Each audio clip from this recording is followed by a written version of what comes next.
up? What's up? It's your girl AB, and I am here with another episode of 30, Flirty, and Thriving. And I'm here today with Joi Stokes. How are you? Hey, hi, Amber. Hi. I'm doing great, thank you. Good. I'm so excited to be here. So I'm down here in Atlanta, and Joi is an inventor, among many other things. So I'm gonna let you go ahead and introduce yourself and tell everyone who you are, what you do. Okay. Well, my name is Joi Stokes. I am an inventor. I'm an author, a mother, a wife, a photographer. I think that's even how I got into the invention piece. Was I started off as a corporate event photographer. So I've done that for over 10 years. That led me to do a morning radio show called Michael and Joi in the Morning. And then that's when like Periscope was out, and I was like, I don't want to hold the phone. And one thing led to another, and now we're using one. Oh, okay. So let's talk about your invention first, which is the Joystick. Mm-hmm. Okay, we have one right here actually if you want to grab it so the people who are watching can see it. So this is the tabletop version, and then this one is a little bossed up because typically the tabletop version would hold two phones. Okay. So, you know, vertical for like, you know, YouTube, Facebook, and then horizontal. I always get them mixed up. Horizontal and then vertical for like YouTube. And then this would actually hold a tablet. And then this could actually hold a tablet as well too. So all of these pieces move. And then the reason why I say it's bossy is because the small one typically would just hold two devices. Right. So you can actually add, as you can see, more clamps and stuff so that you can hold more devices. And I love this one because it gives you different angles. Mm-hmm. So I could be like on the go, FaceTiming my son, checking his homework to make sure he's doing his long division the right way. Or if you're a chef and you're in the kitchen and you're cooking, you know, teaching lessons and stuff. And then again, you can actually put another tablet here to record audio or what have you. But this is our baby Joi, the small version. It's 50 centimeters high. And then the cool thing is that afterwards, you know, you just can pack it up. And normally I just take the tablet piece off the top, but it's still so small, so handy. You know, you can be on the go, which is exactly what I feel like nowadays content creators need to be able to do. Right. You know, with everything going on. But more importantly, you know, the days of being in the studio to do every interview I feel like has long gone. You know, there's so many opportunities. You might just be at a restaurant and meet somebody interesting and be like, oh man, this is great content. Do you mind if I interview you? And then just go to your car and, you know, grab your joystick and do the interview right then and there. Absolutely. We just talked about this, and that's exactly, so right now I'm recording this with my joystick, and I actually have the bigger version, which goes to 7 feet tall, I believe. And it's one of those things where just, if you've been following me for a while, you know I used to be in the studio, and now I can go wherever. I mean, even being here in Atlanta right now, I'm like, okay, let me get some podcasting in while I'm down here. So this is your latest endeavor, so to speak, and you started this because of you being on the morning show, obviously doing a lot of content creation, just saying there's got to be a better way. Yeah. Well, when we first started out, as you know, with anything, you know, you don't really have an audience. You know, you're just creating, you know, knowing that if you build it, they will come. Absolutely. You know? But when we started the show, again, what was the platform that I just talked about? Periscope had just came out. And so I was literally sitting there thinking like, so I can just talk and people will listen, like, and they'll give me hearts, and then they'll share it with other people. I was like, well, this is amazing. But again, I didn't want to hold the phone because our show was from 7 to 9. So I was like, okay, I've got to figure out what I could do to get the phone out of my hands so that I could be hands-free. You know, most of us talk with our hands. When I do, you know, when I'm on red carpet shooting events, I have my camera in my hand, and so a lot of people want to be where you are because, you know, I mean, truth be told, they can't always be there, you know. But now with, you know, the creation of the content and, you know, the mobility, now we can bring them to us. And so, yeah, essentially I was on the radio. A lady actually asked where she could buy it from. And I was like, what? And so later on that day, I went on GoDaddy, bought the domain name, and we kept it moving. So how did that, like, obviously, okay, I have a problem, I need to create a solution. There's that Right. thought. How did you actually go about inventing and put, you know, like, Right. okay, I gotta make this stick that's easy to maneuver, and I'm gonna make a clamp. Like, how did that come to be? It's funny because it really, as a photographer, I mean, for the most part, it's a tripod, you know, it's a light stand. But it's never evolved ever. It's always been exactly what it is, you know? And so I actually had another guy come on the radio and he was like, well, all it is, you know, just a light stand with some attachments. And I was like, actually, what it is something you didn't think of. I was like, so I hear the hate, you know what I mean? Like, but at the end of the day, I think that the evolution of everything is just taking the base of it and adding, you know, and making it your own. And some people do the due diligence of getting their patent and their trademark and actually taking the idea and saying, oh, I'm gonna make money with this. And some people don't, you know. And for the first probably 6-7 months, I mean, I didn't create it for everybody else, you know. I just created it to make Mia Michael's life easier, you know. And when she said that, it really sparked the idea in my mind because, you know, like, we're creatives. So it was like, I did just create something, you know, and this does not only help me, it helps the masses. And, you know, right now with everything going on with the quarantine and COVID, you know, everyone is doing more Zoom calls and, you know, and so it really has come in handy because now what it does is, truth be told, I feel like we should have been doing anyway, is it gives us back our control. You know, even if you do go to a studio, sometimes they want to control your content, you know, you recorded it there, so you gotta shout them out. Now all you have to do is shout yourself out, because at the end of the day, the production from start to finish is all you, you know. And again, I think that that's where it should have always been in our hands. Absolutely. You know? So let me ask you, because you said you're an author also. Can we talk a little bit about that? And how many books have you written? What are you the author of? Okay. Well, Joystick actually made me write a book called Monetize Your Live Stream. So it's really an e-guide. It's on Amazon, but with the content that we're creating, and we talked about your radio show earlier, and you know, your numbers, you have people that want to sponsor you, you know, so there is money out there, even though it might not be your initial thought, you know, like we took the labels off for, you know, you took the labels off for a reason, you know. And so at the end of the day, whatever you're talking about, that content can be monetized.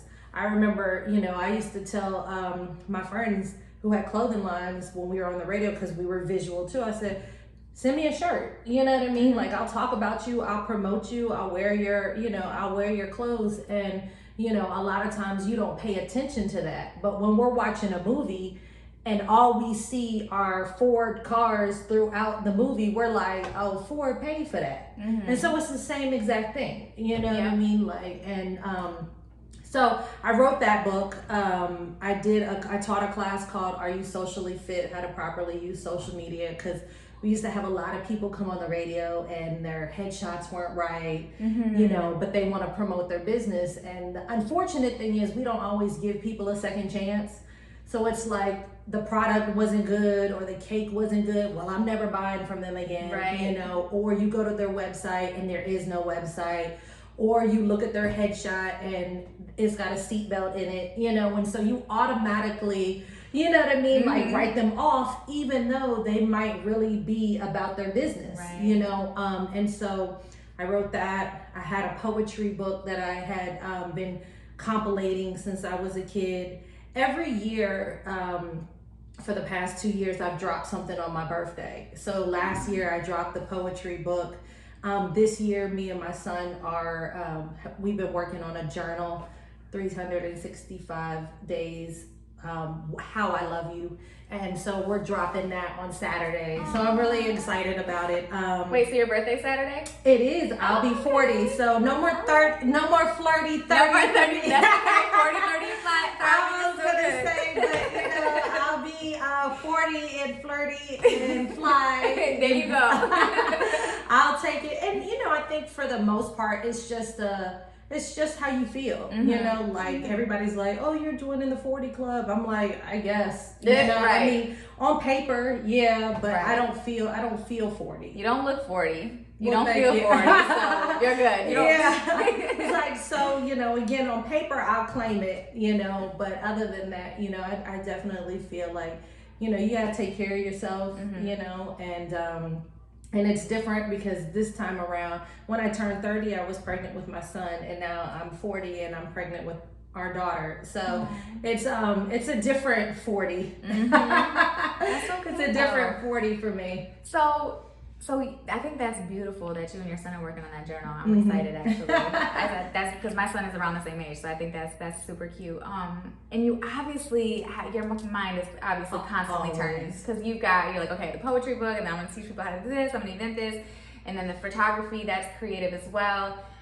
When did you start kind of transitioning from, or were you ever in the corporate world? Like, I work a 9 to 5 and. Yeah, it's funny because someone else asked me this question the other day, and I was like, I worked for the United States Chamber of Commerce right after I graduated from Hampton University for maybe a good 4 months. It was like door-to-door sales, trying to get people businesses to sign up to work for the chamber. And I was like, oh yeah, this sucks, you know. And then my girlfriend who worked for Coca-Cola, she had moved from Florida after she graduated to Atlanta. I was like, come visit, you know, like I'm pretty sure she was from Virginia too. So you're from Virginia. Okay. I was born and raised in Hampton, Virginia, and I went to Hampton because my dad was like, you're not going anywhere else because you're too young for me not to have my eyes on you. So I was like, all right, whatever. But I loved my experience at Hampton, and then I moved to Atlanta. After she said, you know, we can't do nothing in Hampton, so come visit. I came to visit. I found another door-to-door sales job, but it's just something to get me out of Virginia or out of Hampton. And but no, not really. I worked at Wild Pear, the shoe store I managed a store in Cumberland for a couple years. And then when I left there, I actually opened a candy store. So me and my boyfriend at the time, we bought into a candy store business that was like 2 stores down from Wild Pear. So that really, other than me starting Amway when I was 19, started like my entrepreneurial journey. I never really did too much in corporate, you know. I just felt like it was always more out there that I wanted, and I just never felt like corporate could give me both. And then after I had my son, it was like, oh, it's a wrap. Yeah, because I need to be able to be there if I want to. I don't want to have to ask somebody, can I go to a field trip? Right. So you've pretty much always been an entrepreneur. Yeah. And knowing that entrepreneurship has so many challenges, what are some of the challenges that you have had to overcome in your journey? And obviously in the face that you're not an entrepreneur in just one vertical, like you're in photography, you're now an inventor, you're an author, like you do a lot of different things. Yeah. Is there any challenge that you've had to face over and over, or that one big challenge you've had to overcome? Well, I feel like in all of them, I didn't necessarily have like the blueprint, which I don't think we honestly never do. I feel like we get to a place in business and we don't teach enough to our younger generation. It's like, okay, well, I'm here and I'm gonna brag about it and I'm gonna talk about it and that's it. You know, like the hand up never just like really ever like happens. Except for the most part, I feel like in network marketing.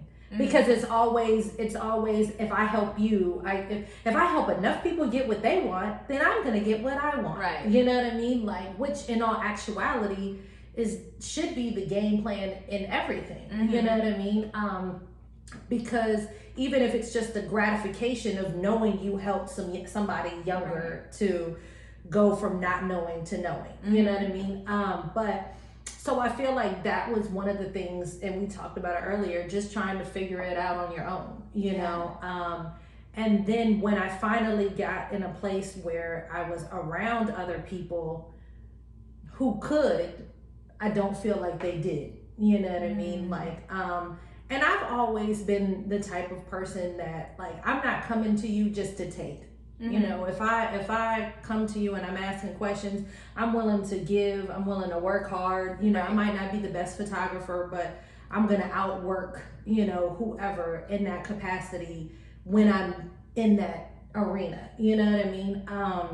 And so I feel like just having to do it on your own in every business has its challenges. And then when I became an inventor, like, I definitely didn't know anybody else. It was like, okay, marketing, that was my degree at Hampton, so I knew the marketing piece, but the technical part, like making sure that you have your trademark or working on your patent, and then hiring somebody, you know, to do your drawings and then your NDAs and all of that. I don't necessarily believe that I knew, you know, the 1, 2, 3, 4, 5. I just knew that they all needed to be done. So I didn't know the order. I just knew that at some point I needed to do them. Right. You know what I mean? And so it's just hooking up with the right businesses and the right people. I haven't always had the best lawyers and the best patent people, you know. And for whatever, you know, reason, that might not have anything to do with me, I feel like that matters, you know, making sure that, you know, if somebody says, hey, well, you know, they refer you to somebody else, just do your due diligence and make sure that, you know, they're not, I don't want to say a scam, but just make sure that they can deliver what they're offering. Right. You know, and I think that was one of the things for me when it came to my invention that could have been a setback. But I was like, all right, well, look, we sell it now, you know, so I can't stop, you know. And so since that, you know, that encounter, you know, I did get my I do have my trademark, and I did finish doing the paperwork for my patent. So I am patent pending. But one of the other things too is that a lot of stuff you don't need a lawyer for. You know, you automatically think that you've got to pay a lawyer, you know, a couple $1,000s for your trademark, or, you know, even just your LLC or your EIN number. You know, your EIN number is free. You know, but there are so many people that don't know what they don't know, and then you don't have enough people teaching because they don't have the time to, you know. So there are people that will get over, you know. And so I feel like for me, one of the biggest things has just been trying to make sure that I give back, doing interviews like this, you know, so that people do know that there are good people out there that would like to teach people and would like for them to be educated. Right. You know, because it's like with all the education that's out there, I mean, it's so easy to Google something. We still won't do it. And yes, not like that, but sometimes too, it can be overwhelming because there is so much information, and sometimes it's easier just to have a person who actually cares say, hey, look, this is how you do it. Right. And just clear cut. Yeah. Because there's overwhelming amounts of information, and you don't even know, there can sometimes be conflicting information, or, you know, I don't know if this is right, this doesn't really make too much sense. And I think just that give back, like the people like yourself who are willing to give back, who are willing to educate others, who are willing to, you know, write, you know, manuals or books, or have classes and things like that, or even just do interviews like this. And this is one of the reasons why, you know, I do the podcast, is because when before I started podcasting, I had so many questions about things, and people didn't want to give me the game. Right. It was just like stingy with the information. Yeah. So I found a workaround. Hey guys. So now people don't mind having these conversations because they, you know, they want to share what they're doing. They want a platform, you know, where they can kind of get a little bit more of a fan base or some listenership or whatever. So I'll provide that. And I was gonna say, and it's amazing too, because everybody has a different story.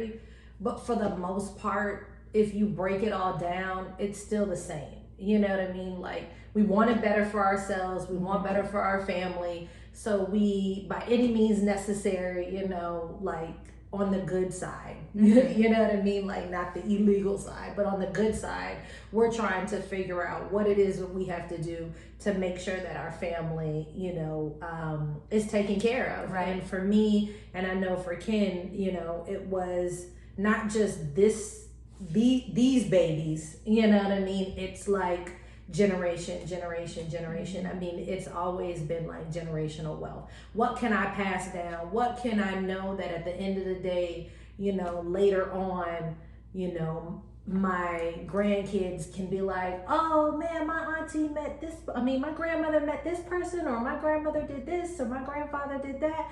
Like, that's what I want, because truth be told, that's the conversation that I have with Brenton, you know, over my grandparents, even though unfortunately they passed before I was, all my grandparents except for my mom's mother, Fortunata, who I'm half Filipino, so I would have never gotten a chance to probably meet her anyway, because she was in the Philippines and I was so young. But they all had something going on that my parents talked about. So it wasn't like, oh yeah, he was just a loser, you know what I mean? Like, or, you know, it was, this is what was instilled in us, which is why we're instilling it in you, which is why we're hoping that, you know, every generation does better than the next. You know, I know one of the things that me and my brother joke around about is, you know, trying to figure out a way to like outdo our dad, like, you know what I mean? Like, because before he passed away, he was just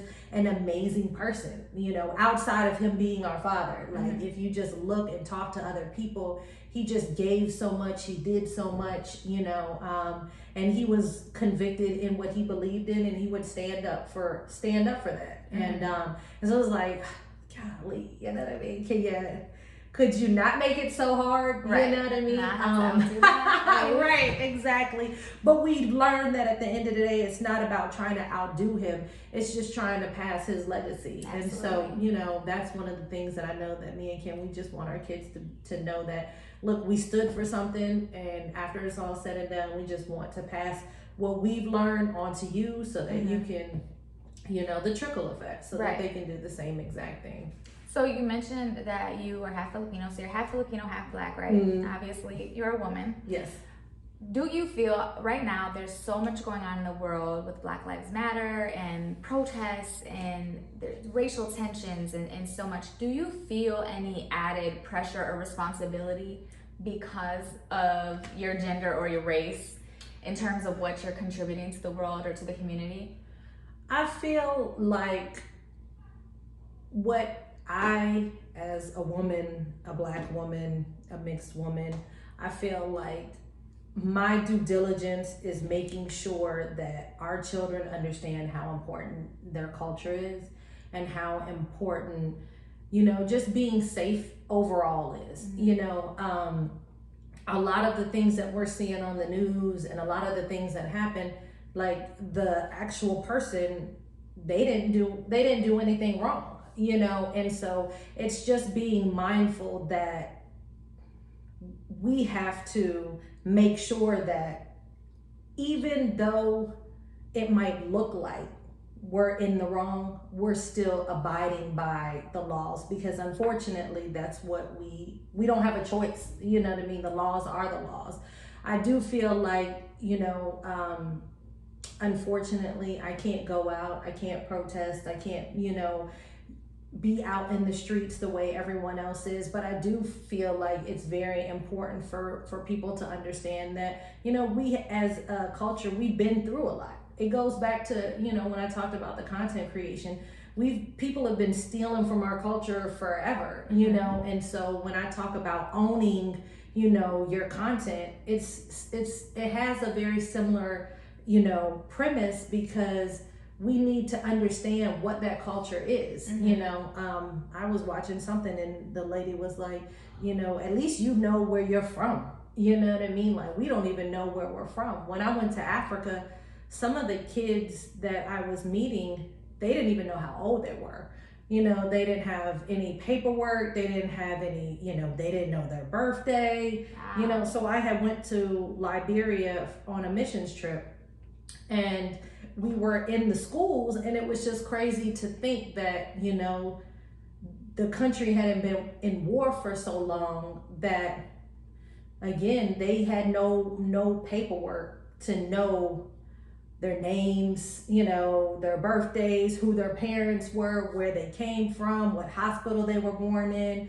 And so, you know, when you don't have a foundation, how do you learn, you know, from that? You know, anybody can make up anything. You know what I'm saying? So I definitely believe that, you know, as a woman and as a mother, that my due diligence is to make sure that we're teaching our children as much about their culture and their heritage as possible, even if they're uninterested. You know what I mean? Like, I'll be like, Brenton, here's your grandparents, look at them, you know, and this is what your grandmother, or excuse me, your grandfather did, or whatever, because I do believe that even though it doesn't seem like they're paying attention, I do believe that they are, you know? And so I think that we have to take a stance, and we have to be proud of who we are, and not hide behind, you know, social media, and not hide behind, you know, anything. We have to be able to be completely transparent, and learn as much as we possibly can, and teach as much as we possibly can. My pastor said, and it was just so funny because I literally just saw it this morning, he was like, I can't disciple you if I don't know you. And most of us have not honestly taken enough time to really answer the question, who are you? You know? And so if you don't know the answer to that, then how do you now teach your children who they are, if you don't even know who you are? You know? Absolutely. Or how do you position yourself on social or in the world, or in conversations where I had a candid conversation via Facebook the other day with someone, and essentially they were like, well, it's not my job to educate you on racism, or it's not my job to educate you. And I'm like, that may be true, but I do feel that if you feel very strongly about something, or if you know where you stand on something, maybe it's not your job to educate, but how are you any better than anybody else if you're staying silent in a time where you could be educating people on something that you're passionate about? And I think that these conversations are important, because how else are we gonna learn? You know what I mean? Like, they might be uncomfortable as shit. Like, I mean, like, we might get really uncomfortable sometimes, but they're necessary, because how else are we gonna figure out, who am I? What do I care about? What do I stand for? You know, what is important to me, and how do I position myself then when I'm asked questions, or, you know, have conversations, or when I'm posting on social media, or responding on social media, or, you know, doing interviews, or what have you. And I think the education part is important. And I think, like you said, you know, bringing our children up in a way that, whether they like it or not, or realize it or not, that we're constantly kind of trickling that information to them, so that they do have a grounding and a foundation. Things as simple as, this is where you came from. You know, unfortunately, you know, that's crazy to me that there are children who legitimately, they don't know where they came from. They don't know when their birth date is. They don't, you know, even something as simple as that, and then building off of that, like, you know, your grandparents, and you know that they have legacies, and it's like, you feel that responsibility to then carry that on. Of course. But when you don't know, it's like, again, I can make up whoever I want to be, you know. But you just talked about the fact that, you know, like, someone else is teaching, you know, like, we don't all have to share the same opinion. And I think that's the other part that is frustrating with someone being transparent. It's, if I don't believe what you believe, now I'm wrong, you know, or if we don't have similar views on whatever topic it is, now I'm looked down upon, or I'm judged, you know. And I think that that's the other part that makes it hard for people to be real and to be transparent, because it's like, as soon as I verbalize, oh, well, I don't think this was right, or I don't think that was, you know, it's like, well, how dare you? You know, we have to give people the space to be comfortable, to be transparent. That's one of the things that I love about my husband is, and it reminds me so much of my father. They're both Virgos, of course, but it's when I come to him with information, it's never, I can't believe you feel like that. I can't believe you, you think like that. Why would you, it's always, a very loving environment. Now he might ask me, well, what made you come to this conclusion, just so that he understands, or he might give me information that might make me think in a different perspective or think in a different way and open my horizons more, because he's older and he's been through a little bit more. And of course, him being a man versus me being a woman, and him being Black fully versus me not being, but we have to be able to be open to that. And I don't feel like right now I have been coming across too many people that are that way. I feel like it's like, okay, well, this is it. This is how we feel, and we don't care about, if you feel differently about it. And so unfortunately, some people, like the person that you might have been talking about, he might not want to teach, or she might not want to teach, because she's going to be condemned or talked about or looked at differently because of their opinion. And we have to get out of that. I think that as a people, we have to allow people to be who they are and love them regardless. I say that all the time. It's just like, I'm at a place in my life where I'm not concerned with why you like trying to make you be something else or fixing you or change. Just let people be here. Even like raising my children. I have 2 older children and my youngest son. My older kids get on me all the time, like, you were so strict on us and you're so strict. And I'm just like, I'm letting him be who he is. Yeah. Like, well, because you also learn too. I learned. And with them, I did try to shape and mold and no, don't do that, do this. And just, I really, really tried to, umbrella parent them, so to speak. And with him, I'm like, do you, boo? Like, I just want you to be exactly who you're supposed to be, and I don't want to infringe upon that. Like, I want to educate you. I want to provide you with the tools, with the environment, with everything that I can to help you facilitate that growth in a positive direction. But be you, baby. Yeah. Well, and then I think that the beautiful thing is that as parents, we didn't have the game plan. We can only teach what we know. And if our parents never showed us that, then you either can go one or two ways. Like, if your parents didn't show it, you're either gonna overdo it, or you're gonna do exactly what you were shown, which was nothing. And so for me, I came from a family of love, so that's all I knew how to do, and I think that when it comes to kids, we joke around about our daughter. So Ken has an older daughter, Deja. Well, our daughter, she's 24. Chase, who's 17. Brenton, who's 10. And now the baby. We joke around about how I'm going to be the mean parent because we're having a girl. Ken's probably going to give her everything. And he's probably not going to want to ever say no to her. You know what I mean? Where I'm going to have to be the stickler, because of the fact that, it's a girl. So most girls have their dads wrapped around their finger. They can get anything they want anyway. But it's funny because I'm okay with that. You know what I'm saying? Like, because I know that regardless of how things go, that's exactly how I want. Like, sometimes I feel like when I look at Brenton and I have conversations with him that like he knows so much. But one of the things that my parents did for us was they were like, look, we're gonna overkill you with what's going on, so that when you're around it, it's not anything startling to you, And it was funny, this one movie that me and him were watching, and of course it has like cussing in it, and it had like some sexual innuendos that some of it he doesn't get, you know what I mean? Like, but again, I've had people be like, I can't believe you let your son watch that. And I was just like, yeah, but he could go over someone else's house and end up watching it either. Also, because I can't be over there. I said, but at least if he does have a question, he can ask me, because we have this open communication where, hey mom, what she mean by that? And we have this other policy where we don't lie to each other, because at the end of the day, it doesn't make sense. Right. Like, I can't help him and my husband can't help me, if our relationship is based on lies, right. And so I love the fact that let them be, Yeah. you know, but you It's didn't get so it. different. You No, didn't get it yeah. at first. Yeah, you didn't get it at first, and it's probably not the easiest thing as a parent because you don't know. Yeah, you know? no, and it's like we were saying with the movie stuff, like with the older kids, like they weren't allowed to watch movies like that. They weren't allowed to do anything. And with my younger, like everything I do with him, like I can't believe you're letting him watch that. I can't believe you're letting him do that. You would never let us be on our phones like that. I mean, everything I do, my older kids are like.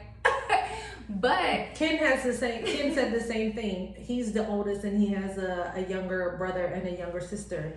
And he said the same thing to his mom. He was just like, oh, you let them do it. You literally, they can get away with murder. Yeah. You know what I mean? Like where you are on me, you know? But as parents, we figure it out along the way. And as you go, and unfortunately, sometimes the older kids, you know, they like get the brunt of it. Yeah, the practice ones. Sorry. But your son, you just said that your son just graduated. Yeah, you know, and both of my older kids, they graduated a year earlier than they were supposed to. I mean, like they have their advantages and disadvantages. I think because I shelter them so much, I think they struggle with a lot, and I think that's more of a reason why with my younger son, I'm like. Yes. I am. Same thing. It's like I'll talk to him about a lot of stuff, and I ask him, "How do you feel about this? Yeah. Do you want to talk about it? Do you have any questions or concerns?" Whether it's what's going on in the world, you know, things on the news, a movie we watched, or anything even that's happening in my life. Because I think oftentimes as parents, you know, we have our own adult lives, and we think the kids are just immune to what we're going through or what's going on. They're tagging along everywhere. They know all of it. And they're paying attention to everything. Fly on the wall. My son especially, like I'm like, this boy knows so much, and he's just so quiet that sometimes it's easy to just think he ain't paying attention, but he is. Oh yes. No. So with him, I'm like, okay, I know you're privy to what's going on. Do you want to talk about anything? Like, and give him that space. And hopefully I, you know, do a better job, so to speak, of allowing his growth and just him, you know, tapping into whatever it is that's inside of him that he's passionate about. Because I think that if we try to control, whether it's our children or if it's our spouses or people in our life, if we try to control who they are or how they are, I think it puts out that flame in them that makes them who they are, and that ignites their passion. And then they have to figure out how to get that flame back. Yeah. And sometimes you can't, sometimes they don't ever get it back. Yeah. You know, I think you can see from celebrities and stuff like that, you know, how, you know, they start out like super, super young doing something that, you know, they didn't even realize that they were doing. And then they get older and then they're, you know, addicted to drugs or depressed or whatever the case is. It's funny, I told you that Brenton did a photo shoot the other day for this clothing line, and the photographer was like, he's very photogenic, you know, would he want to do more? And of course I was like, yeah girl, he want to do more. And then I thought about it, and then I was like, hold up, Brenton, would you want to do more? And then he was like, okay. And so I was like, all right, perfect. Because at the end of the day, just like how you said, what I want for him is something that could eventually be a crutch. I know that like my brother, and it's funny because I graduated from high school a year early, and then it took him 5 years to finish college. So we literally graduated from college the same year, and then Hampton graduated before VMI, so it was always like, my dad was excited because he was like, yes, y'all are both done. At first he wasn't, because he was like, oh my God, 2 kids in college at the same time. What were you thinking, Joy? But I joke around, my brother, he followed into what my father wanted him to go into, you know, and in college. And then he realized, he was like, this isn't what I want though, you know. And so that's the reason why it took him 5 years, because he switched majors later on. But I'm glad that it hit, you know what I mean? And I'm pretty sure my dad didn't like know that that's what he was doing, but I think that father-son bond, you know, like even my mom, my grandmother was a judge, and she used to always talk about how she wanted me to be a lawyer, and I was like, yeah, okay. And I think that maybe sometimes girls have a little bit more spark than boys, a little bit more tenacity. I was like, I'm not about to be arguing all day long. Like that was the only thing. That was my rebuttal all the time. Like, I'm not arguing all day long. Like that doesn't, now mind you, it's so much more than that. Right. But from me being young, that's all I saw was me going back and forth. I was like, I'm not doing that. Meanwhile, you know, like I feel like being the son and passing the torch and the baton and everything or whatever, I feel like he was just kind of like, okay, you know. Yeah. I think I might be passionate about that. Right? And then you get to the point where you're like, nah. That's so funny. It's funny you say you don't want to. I wanted to be a lawyer, and actually when I first started college, I was taking law classes and had intended to go all the way, and it was because I wanted to argue. I was like, oh, I got this. I can win any case. Oh, no. I still might go back to law school. I'm like, but you know, and it's weird because again, it's so much more for sure. to it than that. You know, my best friend growing up, Margaret, her dad was a lawyer, and I knew that again it wasn't just that, but in her mind that was what she saw her mother do, and she went into teaching, so that was something completely different. And if I'm not mistaken, I think that she had said that her mother wanted her to kind of follow in her footsteps, which would make sense.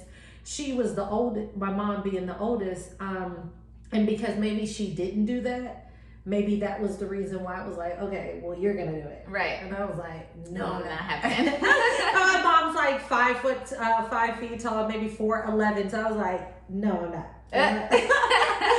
So I know that by the time this little girl comes or whatever, she's gonna be like, no, I'm not. And I'm gonna have to be like, okay. But I'm excited about it because, you know, me and my mother have such an amazing relationship now. One of the things that's crazy is growing up, me and my dad were so close, and of course when he passed, you know, it was like, and I told her, and she probably didn't really like it, but I was being transparent. I was like, yeah, you left me with her, you know. And it's a horrible thing to say, but because our relationship just wasn't where it she worked so much and we just weren't close. It felt like every time we had a conversation, it felt like it was always a rebuttal. But my husband is like, because y'all are the same person. Like you literally, y'all communicate the same, y'all think the same. And so that's the reason why y'all relationship wasn't as close, because you were literally looking yourself in the mirror.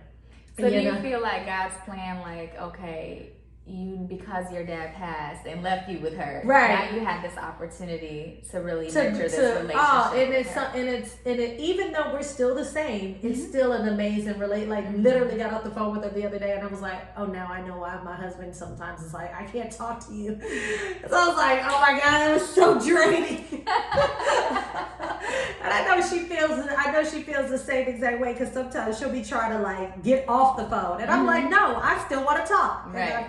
I'm like, Joy, you about to be 40, like you acting like you a little kid, you know. But yeah, no, I believe that my relationship with my dad was so amazing, you know, and I got out of it everything that I needed to get out of it, you know. And I feel like, my relationship with my mom has evolved into this beautiful bond that surpasses this mother-daughter, you know, quote unquote relationship. You know, there are times where I'm like, I just need you to listen. Right. You know, I don't need any advice, you know, and there are times where I just like want to cuddle under her arm, you know, and I'm like, and just be my mom, you know.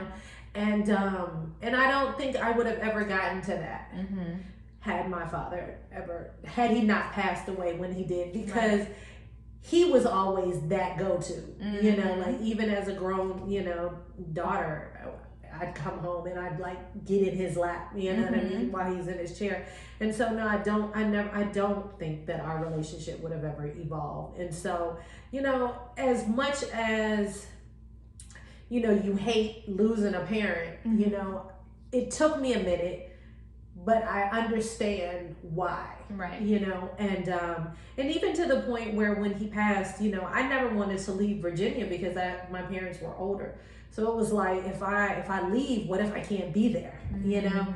And but I knew that my path had brought me to Atlanta, and so they would come and visit all the time. But when he didn't even get sick. He just had a stroke and then had an aneurysm. My mom had put him on life support, and so when I got to the hospital first because my brother was out of the country. My sister was still there, so I got there first, and then it was like right after my brother got in country and got to the hospital was like the next day. Like, you know, his vital signs dropped and he passed, and it was so amazing because it was like, oh, he was waiting for, you know, his family. And you don't realize like how intense that is, you know, but it's amazing because I think it shows that when they're ready, they're ready. Yeah. You know what I mean? Like, and because the doctor had told us, because my mom had put him on life support on a Thursday and it was Sunday when he passed. But the doctor was like, well, you know, what y'all gonna do? Because he's not unresponsive, you know, he's 60% brain dead, you know, like, what are we doing here? And so just like my dad, he was like, well, you ain't doing it, I'm gonna do it. Right. You know, and it was like, okay, I got all my kids, I got my family, I'm at peace, y'all get it, y'all understand. And then next thing you know, like the vitals dropped and it was beep. Oh man.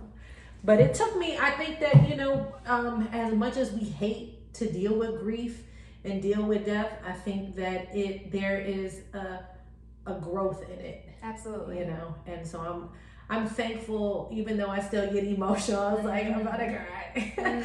I still get emotional. I think that it was necessary because I had to kind of come from up underneath some of that covering for me to stand on my own 2 feet. For you to grow and your relationships with others to grow and all of that. Exactly. It's part of the process, unfortunately. Exactly. So that was, how long ago was that?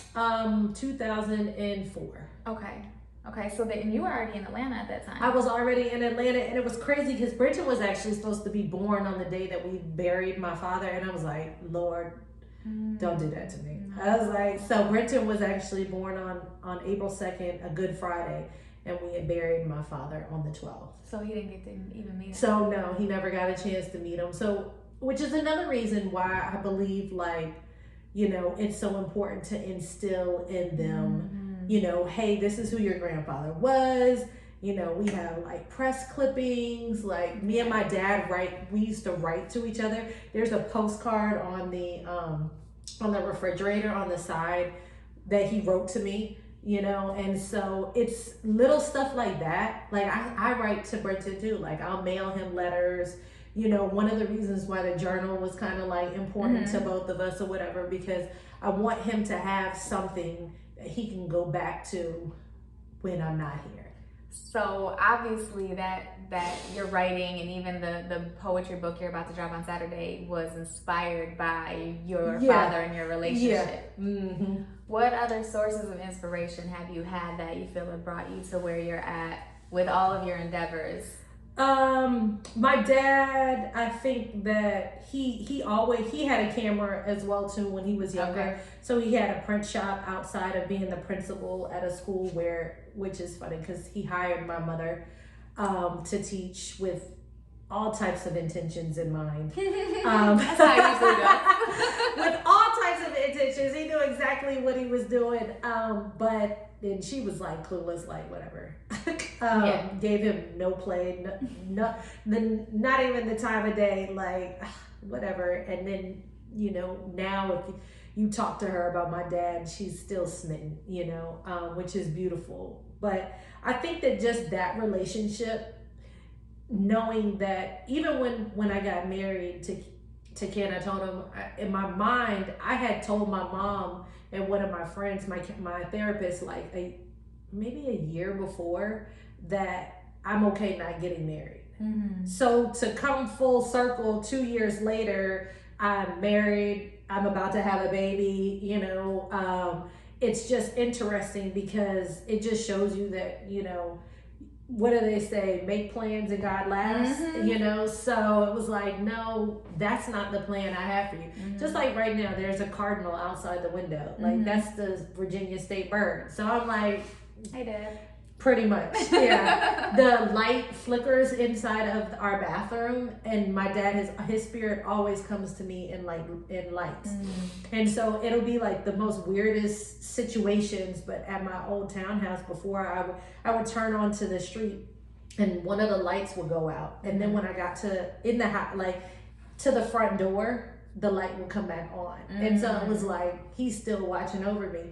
So when I met Ken, I really feel like my dad passed the torch and the baton to him, because Ken is very similar to my dad, his spirit, his energy, the way he communicates, the way he loves, the way people love him, you know. And it was so relieving, because I had never thought that would ever come for me, and I was okay with it, more importantly, you know. And I think that that's one of the other reasons I have been working on myself so much, to come to grips and come to terms with who I was as a person and as a woman, that, you know, God was like, again, that's cute, but I need you a little different, in a different capacity, you know what I mean? And so I feel like my parents have motivated me to do a whole lot. I mean, I still get inspired by my brother's relationship with his wife and with his kids, because I literally like look at him and I'm like, oh, that's my dad.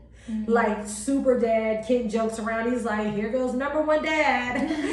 You know. But his son plays baseball, my brother played baseball, my dad used to be the coach, my brother was the coach of the team. And so, you know, we're very family oriented, you know. And I think that that's one of the things that I love about Ken's family. Like, they're here. And so we've incorporated Sunday dinners, you know. Before COVID, you know, it was like every Sunday or every Saturday, we were always around each other, you know, because that's the premise, that's the base, you know, and everything stems from that, you know. So I feel like, I mean, God, it says, you know, my number one, you know, motivation. But I believe that here on earth now, it's, you know, my husband, our kids motivate me to want to be better, just so that they can look and see like the evolution. Like, before, there was a time where, you know, me and Brenton, I was driving back every 2 weeks.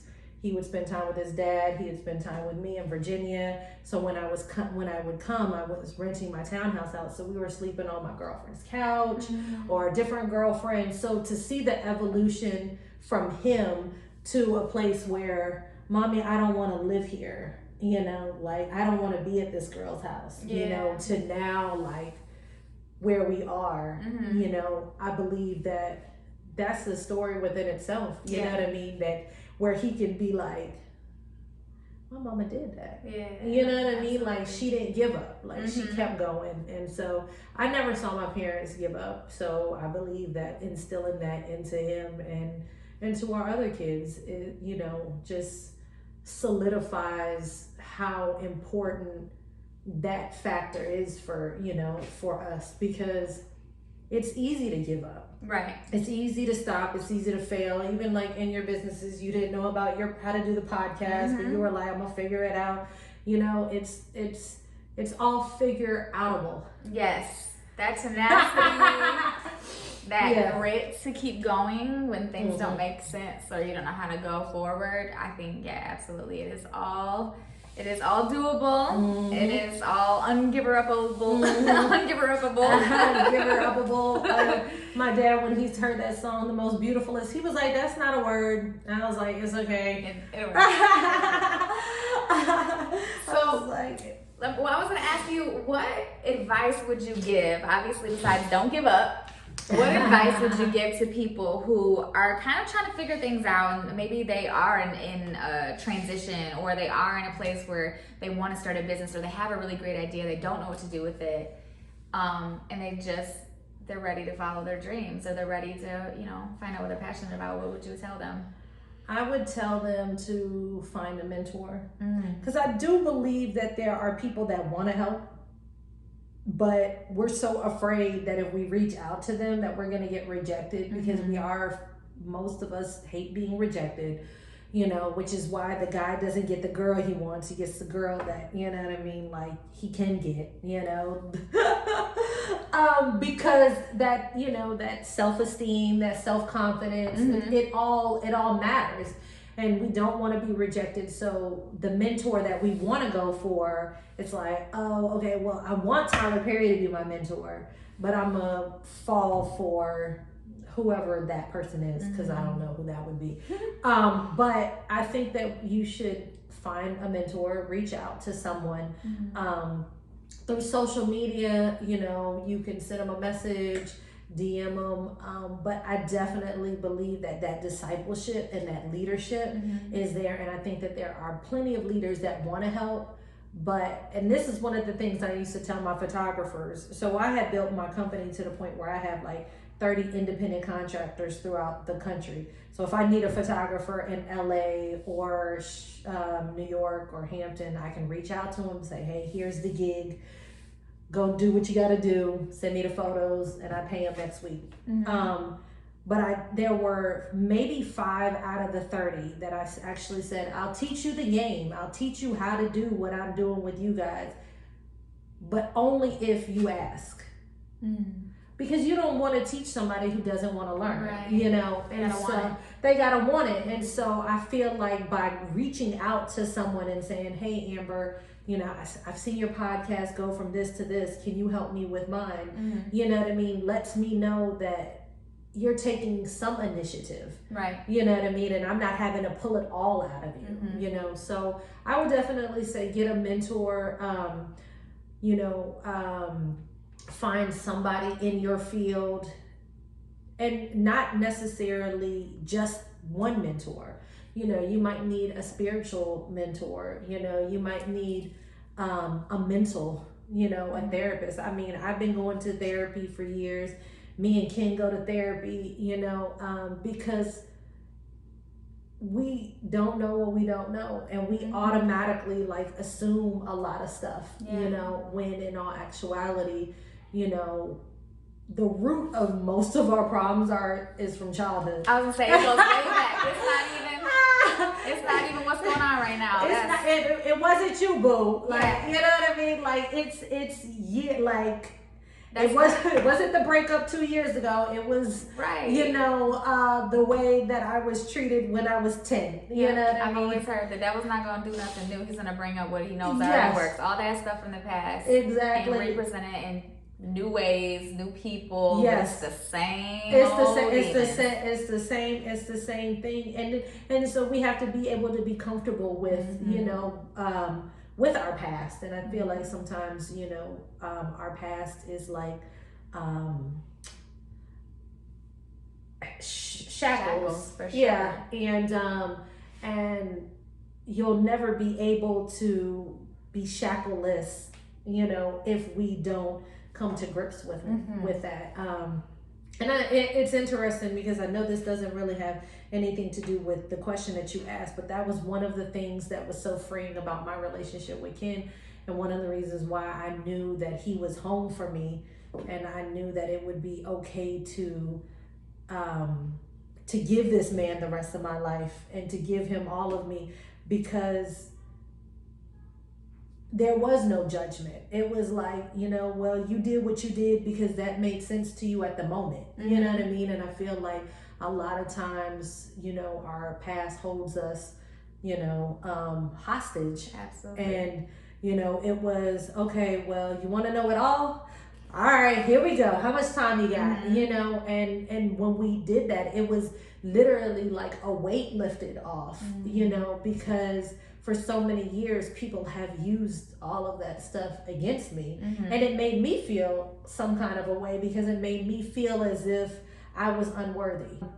So I think that taking the time out to figure out who you are mm-hmm. is another piece of advice that I would give to anybody, because you can't give what you don't, you can't ask for what you don't know. Right. And you can't give what you don't know either. Mm-hmm. So you really, like, when they talk about, well, what do you bring to the table? Yeah, you should know what you bring to the table, but you should also know what you don't want. You know what I mean? Absolutely. Like your non-negotiables Absolutely. in anything, business and in a relationship. Mm-hmm. And a lot of times, I think that depending on where we're at, we get to a point where we're just like, okay, well, I'll just take anything. Yeah. But that's not what God wants you to take. You know what I mean? So if you love yourself enough, then you're not gonna settle. And if you're okay with being alone with yourself, mm-hmm. then you're not gonna settle then either. Mm-hmm. And a lot of times we get to the point where we just want to be with someone so bad. Right. And I've been in that space, and it was so funny because it was like when I go back and I look, I'm like, I wouldn't have put up with none of that. Yeah. None of it. You know what I mean? And it's funny because you go through those stages. Yeah. And it's nothing wrong with it, because at least I know what I wouldn't have, I could tell the difference, between what an dysfunctional and what wasn't right versus what is. Yeah. And if you don't ever go through that, then I don't think you'll ever get to that point in business, relationships, friendships. Absolutely. All of it. I think it preps and primes you for when you do have something to recognize. Exactly. You understand its true value. Exactly. And I think if you've always had everything good, like you just don't know any better. Yeah. So. And I think that that's okay. You know what I mean? Mm-hmm. Like I know, and I joke around and I tell people all the time, I'm like, most people can't relate to waking up and there being like $1 million in our bank account.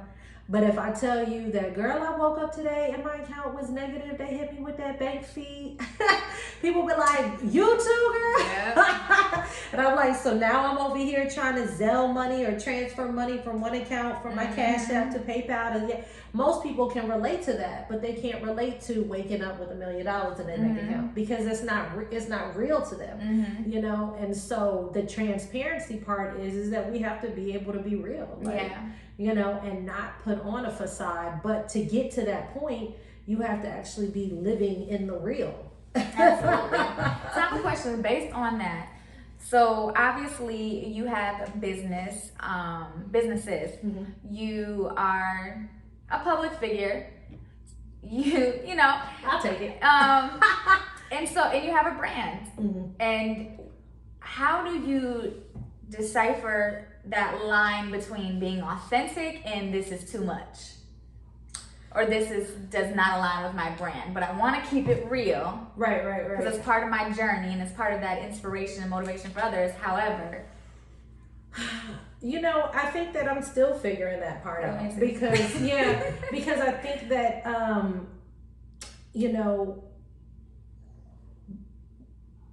you're both, you know what I mean? Like, I think that people need to understand that, that you've been heartbroken and that you've been depressed or that you've been through certain things, because that's a part of your brand as well too. Because people again can relate to that. And so I think that once you're able to truly be 100% authentic in what you've got going on, then it allows you to be able to be 100% transparent as well too. There was a point in time, and it wasn't really even that long ago, where, I wasn't really living what I would want you to see. So like if you cut the lights on, you know what I mean? Like I'm running to hide, you know what I'm saying? Like I'm, living in the dark, and it's funny because we have a song at church, and the chorus is, I'm living in the light now. And it gets me all the time because, and I probably just realized why it got me just now having this conversation with you, but I remember living in the dark for so long. Like, Brenton never really met a man that I was dating until he met Ken. Like I had friends, but not necessarily guys that I was like in a relationship with, maybe one, and he was so young, he probably would be like, I don't even know what's going on. But I just was protective, and I just knew that at the end of the day or whatever, like that wasn't his business. You know what I'm saying? And he didn't need to be a part of that, because mommy was doing what mommy needed to do for mommy. You know what I mean? And so, because I was living in the dark, it was a lot that when I was publicly being seen, there were conversations I wouldn't even be a part of, because I didn't know how to be transparent, because I knew that it wasn't real. And I'm not really the type of person to sugarcoat too much. Yeah. I don't really like being around people that I'm not necessarily that fond of. And so, with that being said, like a lot of times I just wouldn't say anything. And so when I go back and I look, I can tell the transition, because now I'm 100% fully Joy. And I love who Joy is and what Joy brings to the table. And I'm okay with my past, because, like my past is what made me who I am. So, there are times where, like I'll get on my social media and I'll like be on an emotional rant, or I might, like I think one time me and Kim were doing a podcast, and I was crying up there or whatever, because I feel like it's that part needs to be seen, and of course there are things that I don't share, right. But I feel like for the most part, people can look at me and they can say, I believe her. Right. You know what I'm saying? Like sometimes when you look at people, it's like, nah, it's something about that. Yeah. You know what I mean? Like something about that ain't right. You know what I mean? Like I believe that when you look at like my relationship with my kids, my husband, my friends, like that it's genuine, because that's all I know how to be. You know what I mean? Especially now that I'm fully engulfed in who I am. Who I am as a person. But yeah, like that part is, that fine line is hard. Because sometimes they'll ask for too much. Yeah. And then you want to give it to them, but you're like, this is too much. Yeah, like not everybody is. I've had these conversations often, because I feel like as my brand grows, everybody has a say so. Everybody has an opinion. And I think those that are, closer to me, they know the nitty gritty, so they know what I'm not sharing. They're like, well, you're not being fully authentic because you're not sharing this and that. And I'm like, that's not my story to tell. Or that's not, at some point I have to keep something for me and those who are intimately close to me. Otherwise, if I give the world everything, I've got nothing, and it's not, and that's not gonna work. And it's not a privilege or anything to be close to me, because you get nothing more than what everyone else gets. Yeah. And so I think a lot of people who are building brands and are, somewhat of a public figure, face this struggle of, I shouldn't have to battle or, others in terms of, well, I am authentic. I am, you know what I mean? Right. Like, I am sure. What do you want from me? Like, what more do you want me to give you? And understanding and finding that line of, okay, this aligns with my brand. This is professional. I think that everybody handles their brand, their social media differently.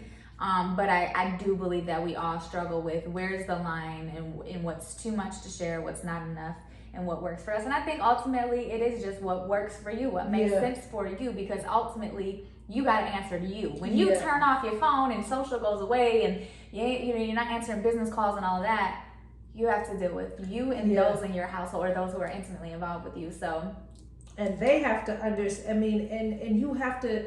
The hard part is that you do have a sense of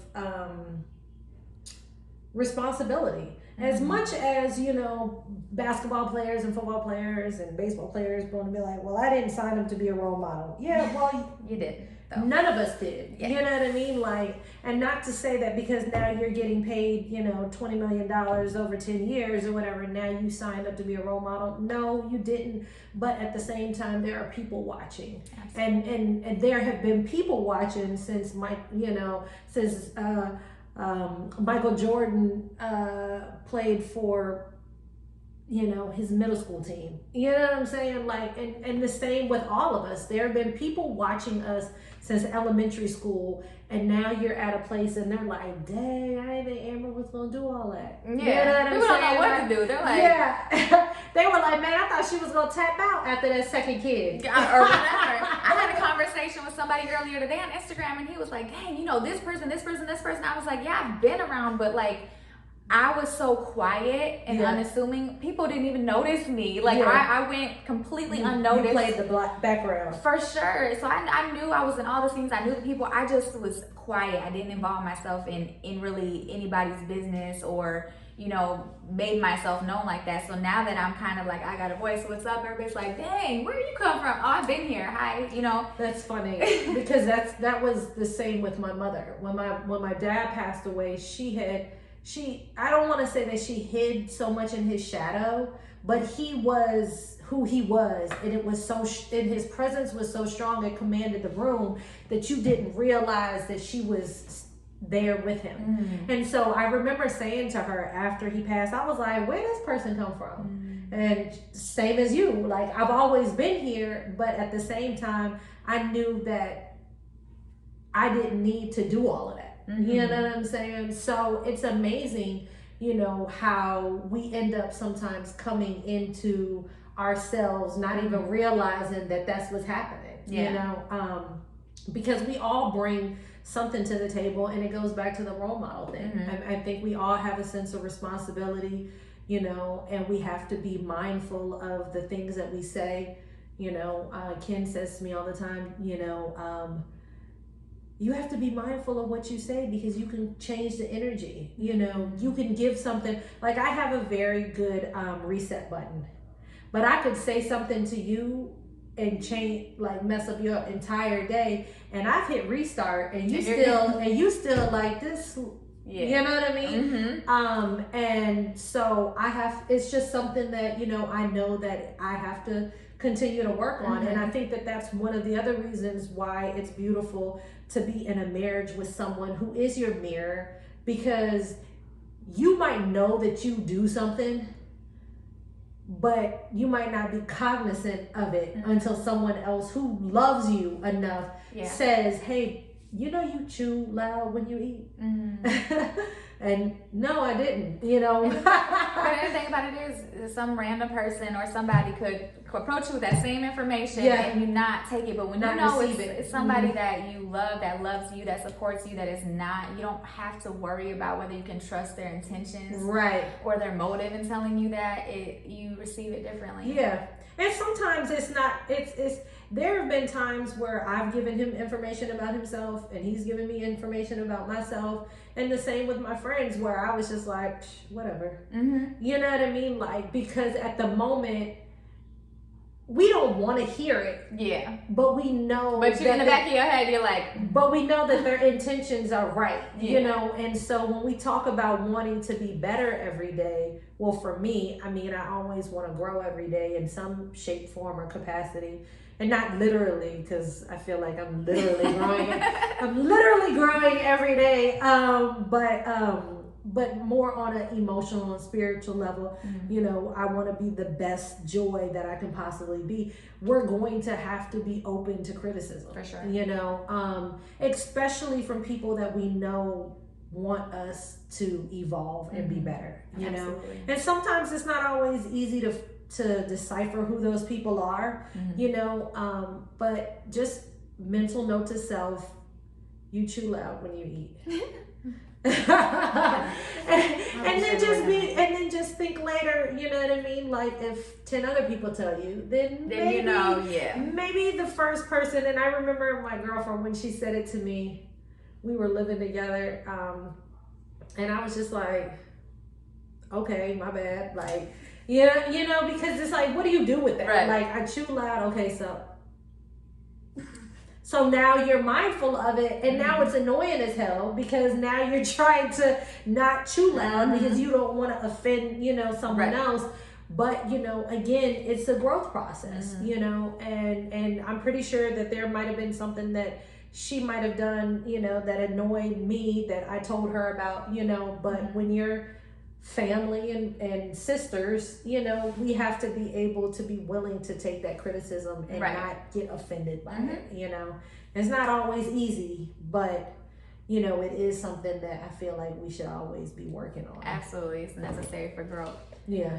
So, well, it's been a great conversation. We've went over our hour, but I could sit here for the rest of the afternoon and go, but we do I know. we do gotta wrap it up. But I do want to give you an opportunity to let everyone know where they can find you, how they can find you, so websites, social handles, anything. Okay. Well, I'm Joi A. Stokes. So on Instagram, you can actually find me at that JoiAstokes. I'm also You Bring Me Joy, the letter U, BRNGMEJOI. I think you got the I in there. The I, yes. Y'all get it. Yep. The song You Bring Me Joy, just JOI and then the letter U. And then Joystick is my, you know, is my invention. So it's JOISTIK.com. Thank you so much for No coming problem, on. Amber. Thank you for thinking of me. You know, Absolutely. Ken was just like, Amber. And I said, oh, yeah. I was like, of course. Thank you so much. I definitely had a good time. So now we're going to have a photo shoot. Yes. With this good light and this selfie remote. Yes, ma'am. Okay, thank you guys.